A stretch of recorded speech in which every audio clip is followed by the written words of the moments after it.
Today marks 1 year since Cleveland Police Officer Jamieson Ritter was killed in the line of duty. He was just 27 years old. Yes, earlier this summer, our Lindsay Buckingham visited his parents' home in Webster, New York, to spend time with the family still coping with the heartbreaking loss. It's summertime in Webster, New York, the gentle calm of Lake Ontario. Flowers in full bloom, and the trees towering witnesses to a lodge bearing a hero's name.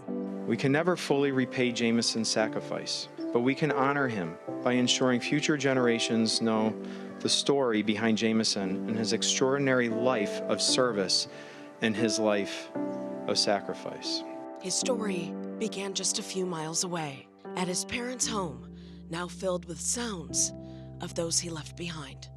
Come on, boy. Come on, Odie. We last visited 6 months ago when the trees were bare. Seasons change. He's a good boy. Good boy. Routines stay the same. Yes, we do this twice a day, sometimes 3 times. So does the pain. Going to sleep is difficult. I wake up all night. I start my morning off thinking of him, and I end my night thinking of him. It doesn't go away. He was my son, and he was murdered. On July 4th, 2024. Does it even feel like it's been a year? To me, it does not. I mean, it seems like it was yesterday. I expect a phone call. I expect to see him. I have a lot of expectations that obviously we'll never have again. Time stands still. The pain and the suffering just does not go away at all. You lose a child unnecessarily, and it stays with you day in and day out, 24/7. I don't think there's been a day that's gone by that I haven't thought of him. That's why they keep on moving. When I learned of the Police Unity Tour and found out that people from Cleveland would be riding for my son, I was gonna ride for him too. 300 miles looking for signs. I made the last 2 days, and I spent a lot of time talking to Jamieson on those 2 days. And always showing up for him, in Cleveland especially, to accept his well-earned awards and attend charity games that celebrated his life. And this lodge will now carry the name and memory of someone who gave everything to serve and to protect. That same spirit drew hundreds to the lodge this past May. Police officers, neighbors, strangers. What we're doing now is we are just picking off where our son Jamieson left off. To remember the man, not just the badge.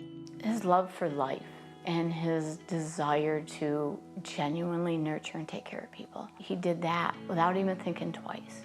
A young officer whose heart belonged to his family. He would call me when he got home from work, and we would have lengthy conversations as he was taking care of his dogs. And when he got home from work and just getting ready to go to bed so he could go back to work.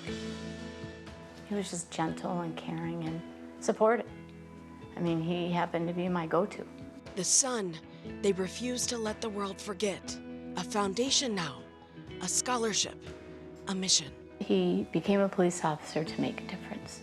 And he had a heart and an innate desire to serve and protect. A devotion that continues right here, in his childhood home. Come on, buddy. Good boy. And in his town, sprinkled with memories of him. When healing seems impossible, Jamieson's love is what remains. What I want is for people to never forget him, ever. No matter how many days, weeks, months, or years go by. Take a piece of Jamieson with you wherever you go. Lindsay Buckingham, 3 News. Lindsay, thank you. The Jamieson Ritter Memorial Lodge at Webster Park now serves as a permanent place for remembrance. Officer Ritter's legacy lives on through his family's continued work to honor first responders and support law enforcement.